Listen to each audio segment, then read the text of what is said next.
Hello, everyone, and welcome to episode number 19 of the Lebanese Biodiversity Podcast. My name is Mira, and I am an entomologist. My guest today is Dr. Michel Sawan. Dr. Michel is a bird expert and president of the Lebanese Association of Migratory Birds. We talk about the diversity of the bird fauna in Lebanon, including the incredible migratory bird fauna that crosses through Lebanon every year. Dr. Michel also tells us about his work in the association, the mission, and the challenges facing bird conservation in Lebanon, including illegal hunting. With Lebanon being such an important stop in migratory routes for birds, raising awareness on the topic is very important. The work and voice of associations like the Lebanese Association of Migratory Birds are greatly appreciated, and we hope that this gives you more insight on the necessity to protect the bird fauna. I hope you enjoyed this and see you on the next one. Good evening, Michel. How are you today? Good evening. I'm fine, thank you. Can you introduce us briefly to yourself? Okay, my name is Michel Sawan. I'm the president of the Lebanese Association for Migratory Birds. I have a double job. I'm a doctor in physiotherapy and I'm a bird expert, holding masters in biodiversity, nature conservation, and resource management. And we are running the biggest shelter for birds in Lebanon, for the wild birds in the area of in Lebanon. So that's it. Okay, thank you. So going a bit more into detail in your background, you did go into biology studies, but so you also have another diploma and another day job. So you are doing both of these things at the same time. That's awesome. So before we start speaking about the association, the Lebanese Association for Migratory Birds that you just mentioned, can you give us a brief introduction about the Lebanese bird fauna? So let's start with how many migrating bird species do we have roughly crossing Lebanon every year? Actually, in Lebanon, there has been 415 species recorded. During the last 5 years, I was able to make 10 new first records to Lebanon. This is the major number in Lebanon, the general number in Lebanon. As for the migratory, most of them are migratory, and we have around 65 to up to 80 species that are resident, and the status of these birds is changing actually from year after year, and the rest of them are passage migrant or vagrant or scarce or so on and so on. Among these 415, there are 67 endangered species according to the IUCN checklist. A few years ago, they were 45. Now they are 67 species. So, Okay. yeah. Okay, so two things that I will go back to in what you just said. From the approximately 450 species we have in Lebanon, most of them are migratory. Mhm. And for the 67 endangered species, was the assessment done at the national level, or I don't actually, how does it work for the assessment of migratory birds? Is it Okay. a global assessment? Actually, we have a national checklist for the birds. Okay, so and Okay. every time we count only the first 5 records, and then we reconsider the population according to previous studies. So according to what we have in here, and that is recorded in the checklist, national checklist, the species are listed in the same time on the IUCN red list. So if the species that is recorded in Lebanon is recorded as endangered on the IUCN checklist, then it is considered as endangered in Lebanon. This is how it goes. Okay, I see. Thank you for the clarification. What are the main seasons or the main months during which we can see bird migrations? Okay, we have 2 seasons. We have 2 migrations during the year. The best ones are in spring and fall season, actually. So the fall season starts end of August with many birds, passerines, and then the honey buzzards starts coming as raptors in great numbers, and it continues. This migration continues actually to the first early days of winter. Then we have the spring migration that starts usually with the storks. Actually, end of February. They already started earlier this year, and it continues up to mid of May, when the birds migrate totally to their breeding sites in Europe or in Lebanon or in any country. It depends on the bird species. So these are the fall season and the spring season.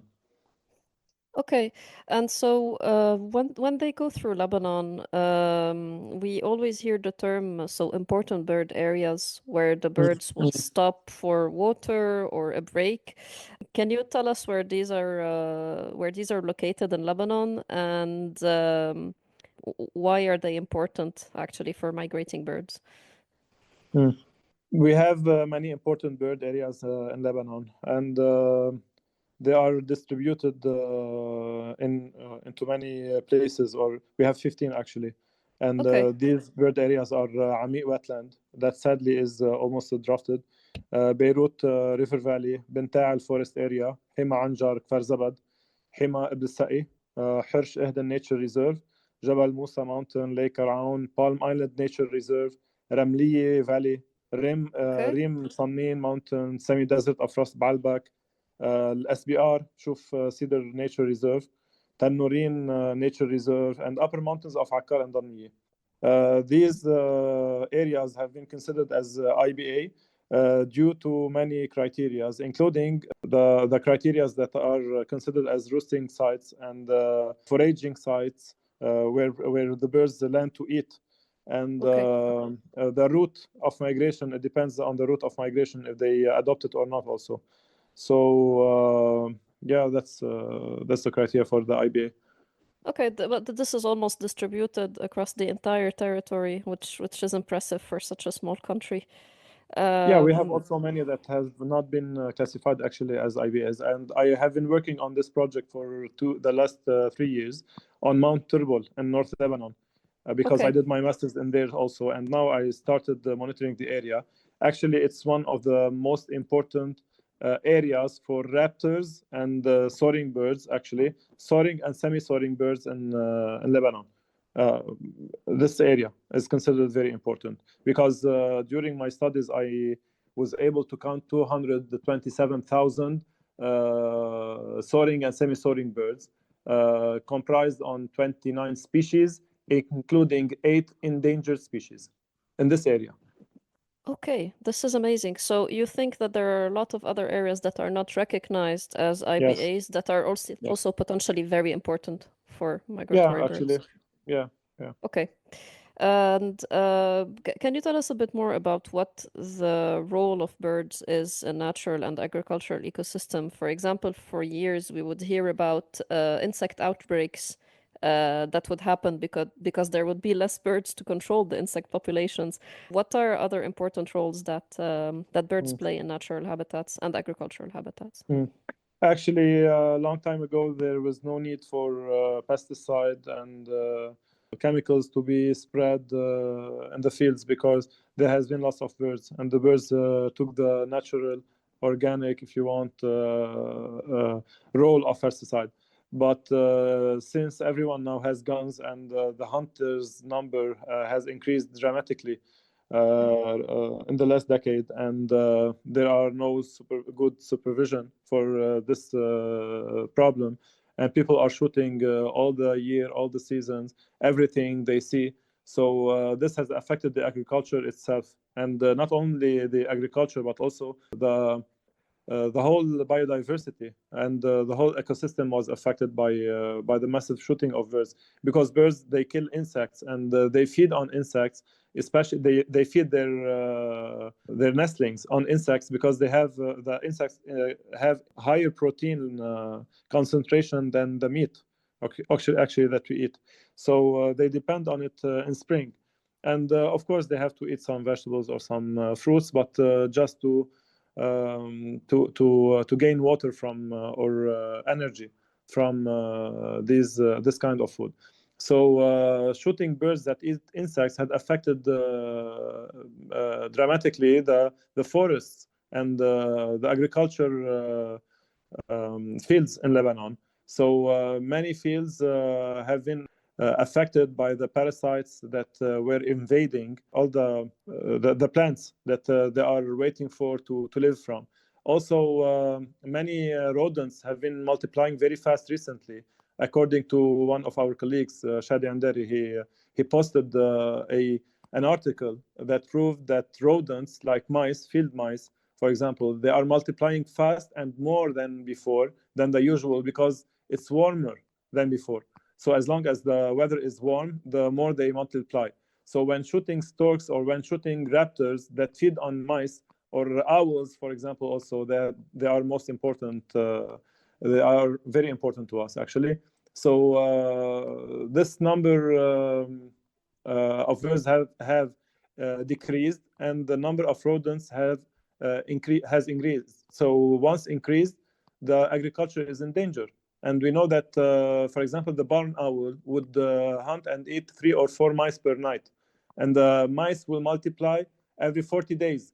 So night poaching and night shooting, night hunting, which is very illegal, led to a major loss of numbers of owls. So we broke the cycle, the biodiversity, the nature cycle.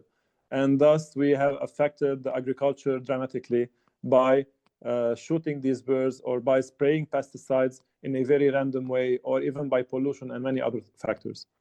Okay, so you actually already answered to my next question, which is what are the threats that these birds are facing in Lebanon, and would have uncontrolled and illegal hunting and poaching, the use of pesticides, and also I have like a follow-up question on this, because birds feed on insects, and with climate change now, we can also see a decline of insects for other reasons. Actually, no, because due to the climate change, we have more invasive species of insects. Okay, yes, we Or have more yeah, outbreaks of invasive species. Yes, it makes sense. yes, I didn't yeah, think about this. exactly. Okay, About yeah, there are many threats actually that I didn't mention before with the previous question. Many threats are surrounding our migratory birds, not our, in general, the migratory birds. It's not only the hunting or the pesticide, but the loss of forest. okay, If you don't have a tree, you don't have a bird. And pollution, it has affected the construction, the massive expansion of construction. We also have smuggling and trafficking through the borders, for example, and so for trading, illegal trades of songbirds and endangered birds. Also, it has been increasing dramatically recently. There is also many reasons, such as the myth of the black magic. So many people are smuggling birds or killing birds or shooting birds or trading birds for black magic, like the owls, like the crows, the hippos, and many other species and animals also, like the black okay. cat and the squares and so on and so on. And we recently have witnessed a very fast increase of demand on these birds in Lebanon. Some So of there them is are an smuggled. actual market. Okay, Yes, okay, yes. There are lots of black markets in Lebanon where the illegal trade has been very active recently, and we have been chasing them, pursuing them, and following them, tracking them. Sadly, very few of them were arrested. So this problem continues, and it's increasing actually. So that's a bad thing, because you know that Lebanon has signed many international agreements and conventions, such as yes, CITES. So CITES is not respected in Lebanon at all. It's not at all, but it's totally broken. okay, There are lots of animals and birds that are traded and sold, sometimes in legal markets and sometimes in black markets. Okay, so there are a lot more threats than only the hunting. There is also the greater context of the landscape that is changing and that is becoming less hospitable for Yes. migratory birds. And so you started telling us a bit about the work that you do in the context of the association. Can you speak to us more about the mission of Lebanese Association for Migratory Birds, Mm. and why was it founded? What was Okay. the impulse behind its behind Mm. starting it? Mm. Okay. The Lebanese Association for Migratory Birds was founded in June 2021, but actually we started rescuing birds in 2009. My friend Fadi, he started this mission, and I joined him in 2010 after 1 year. Okay, And we continue rescuing without joining any NGO actually. But in 2019, when the revolution started in Lebanon, we found ourselves unable to feed the birds that we have. We only had two cages. One was very big, all the birds were in there. Sometimes the birds were eating each other or killing each other, and so on. In 2020, we were about to shut down the shelter. We had the Polish embassy always by our side, and they encouraged us to start an NGO. We did. We were rejected because of this. Then we got accepted again after explaining the reason why we are starting our NGO. And then we met the IFAO, the International Funds of Animal Welfare, who built us around 25 cages with international standards. And they were supporting us with food, medication, transportation cages, and so on, and many projects also to fight poaching activities and so on. So we rescue birds that are shot or smuggled or found falling from a nest or wounded or tamed or anything like that. Only wild birds, but sometimes we receive, but rarely, domestic birds. But usually we have a friend who take care of them. So we have now 127 wild birds that have been shot or smuggled. Most of them they were shot. oh my God, So okay. we release them after following a success. If they successfully pass the rehabilitation program, we release them back to the wild. If not, they stay in our shelter. Okay, and since you started out, are you still a two-person team, or do you have volunteers Mm. or other people helping out with this? Because this is a lot of work. Yeah, actually, it's a lot of work. We are 10 now, but the most active, we are four, very active. Okay, One is responsible of the shelter. He feeds them. I do the coordination, rescuing, and the medication part, and assessment and rehabilitation and communication and so on. Someone holds the data and also helps transporting the rescued birds from the finder, the one who finds the bird, to the shelter, and another one who also helps by transporting the birds from the location site to the shelter site. So these are the most active people actually. The rest are administrative, and we have many followers. And anyone who cares for rescuing a bird, he's a member of us. so the main mission of the association is to care for Mm, the birds that you have. Also, you mentioned that you have social media pages and you work on the mm, communication and science mm. communication around what you do. Do you have any other activities? Yeah. Like, for example, do you intervene, as you were speaking earlier, in the prevention of poaching, Mm. any of the legal aspects Yeah, okay, well, I'll just let you explain this. Sorry, I went all over the it's okay. place. It's okay. Yeah, actually, we have many activities. We go to do awareness sessions in schools. So this year, because of the war, we reached only 1,000 students. Last year, 10,500, and the year before, 14,000 students. So we go to Okay. do awareness sessions. We distribute some. We make competition, drawing competition about. The context of the awareness session. We do photography competition to encourage people to to go bird watching. We take some, we bring sometimes students to our shelter. We made sessions of awareness also in the shelter, and we accepted some students, university students and schools, to help us rescuing some birds and treat them. We also hold a competition to gather the empty shells of gunshots thrown in the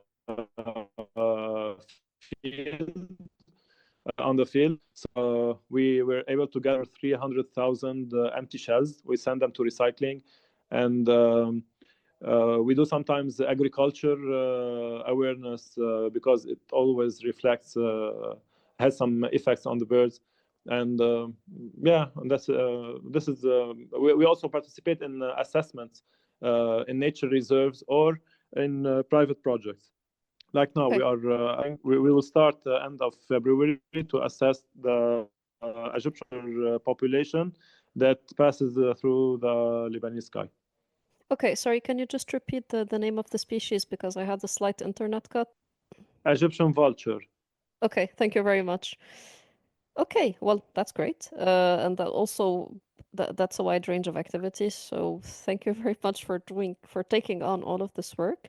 And here a question that keeps coming back for all associations that are involved in wildlife in Lebanon. What are the challenges or the unique challenges that you have of working in a country that is so diverse? And also, well, this difficult to work with because of the constant political unrest. Mm. Okay. We sadly we are facing lots of challenges from the official side. Actually, we don't find a good cooperation with the local authorities, and that's a very big problem because we don't have the right to arrest someone, but we send lots of complaints, but very rare number of them are investigated or taken seriously. So this is a major problem. We are also facing the corruption, of course, because in many times we record some people who break the laws. Okay, so we or poaching activity and so on, and we report them. The poachers are not arrested due to political interfering or mediators. So we also have the problem of funds. For example, now the migration will start, and we still, so far, we don't have any funds to be able to support the local authorities, for example, the ISF, to chase the poachers like we did last year in Mount Turbol. So the poachers are very happy about it so far. Sadly, we can't find it. Meanwhile, many other places or some NGOs, they take most of the funds, and they're not very active in poaching activities. So this is a very bad management of distribution of funds in Lebanon. So we are suffering from it also. Otherwise, yeah, that's it. But major problem is the local authorities, actually. Okay. And so you do find yourself in a situation where even if you want to push for the law to be applied or push for conservation policies, all you can do is actually raise the complaints or communicate the complaints to the authorities, but you do not have the power to go further. But we do. We are pushing it to the maximum limit until they ignore us or they are bored from us.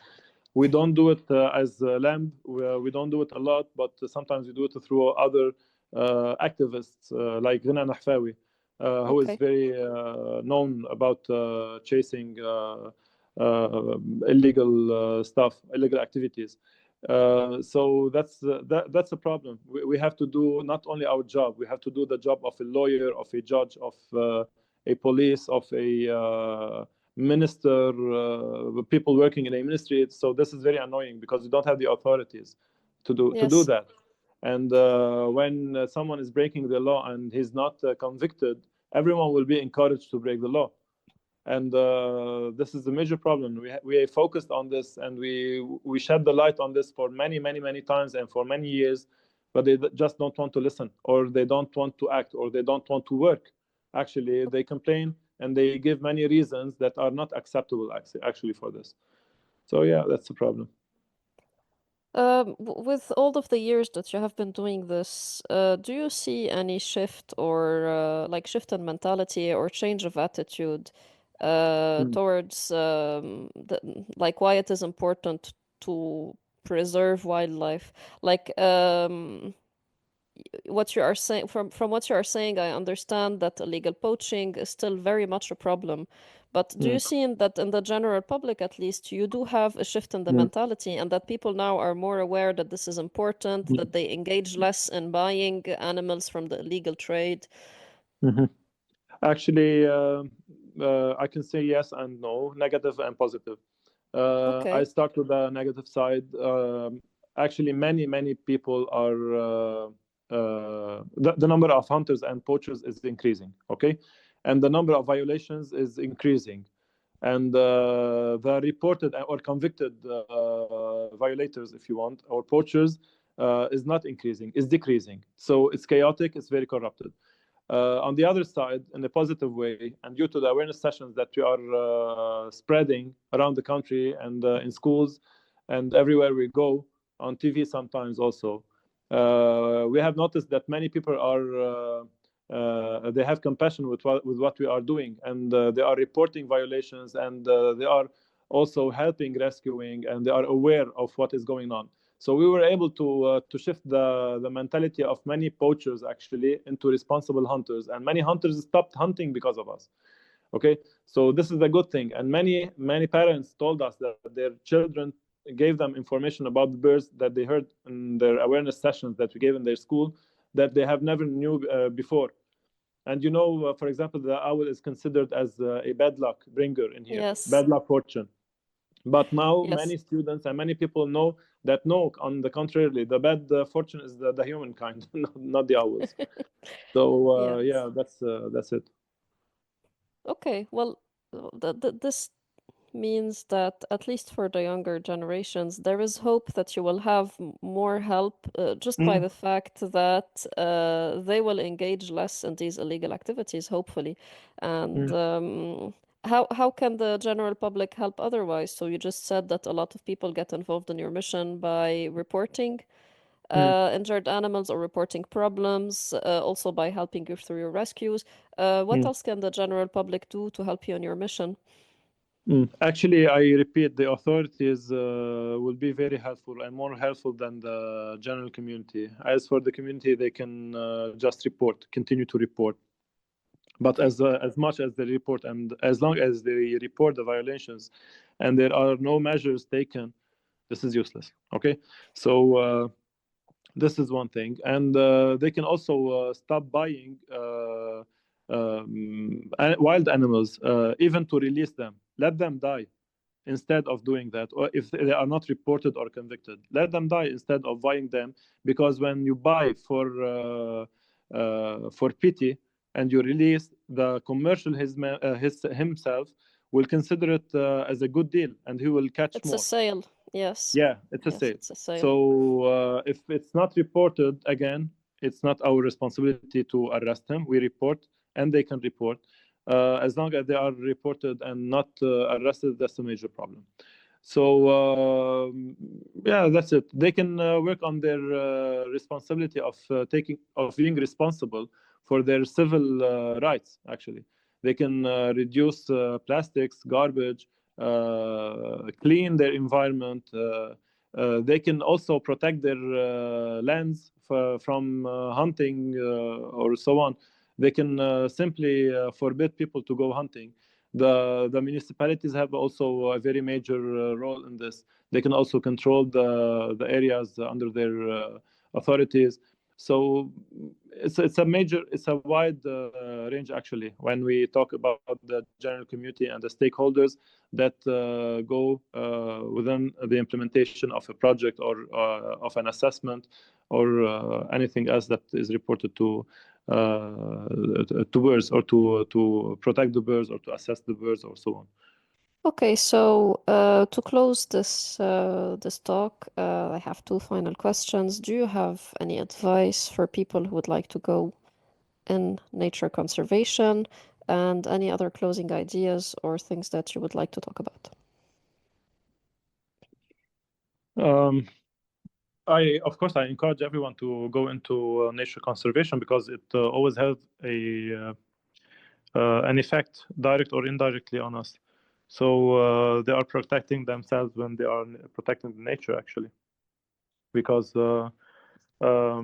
we live in nature and we depend on it. So it's like having a normal mind in a healthy body. It's the same. So if we don't have a healthy nature, so our minds are not well. So yeah, I encourage them to go into it. They have to suffer a little bit, but they will be happy with the results sooner or later. And the earth actually needs people to defend it, especially in Lebanon.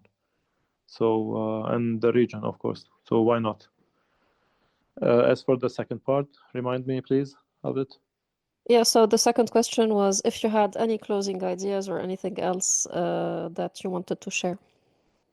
Actually, yeah, I would like to encourage the young generation to go more, to bond more with nature. I would ask, sometimes beg the principals of schools or institutions or any educational centers to get their students involved in nature because we have, sadly, we have a part of sick mentalities that is growing widely in the new generation. So we have to fight this back with a new generation that knows and appreciate the nature and knows the limits. So I would encourage them. I would encourage schools and universities not to give certificates and degrees for people who know 1+1=2, but how to deal with nature, how to deal with the others, how to act responsibly toward everything that is surrounding us, and just do like Europe and America and Australia or any other country and Asia, many responsible countries who teach them the morals and how to be responsible in nature more than being students with high grades. So that's very important, actually, and we lean on them because this is the most important thing. If you want to destroy a generation, you have to hit the youth generation, the bottom of the pyramid, which is the youth. So it's their responsibility to decide whether the next generation will be responsible or not, and caring for the biodiversity and for nature or not. Okay, well, thank you very much for this advice and for the entire talk, actually. Thank you very much for your time. You're welcome. This was very interesting, and most importantly, thank you and all the members of the association and your volunteers for all the work that you are doing. No, not at all. You're welcome.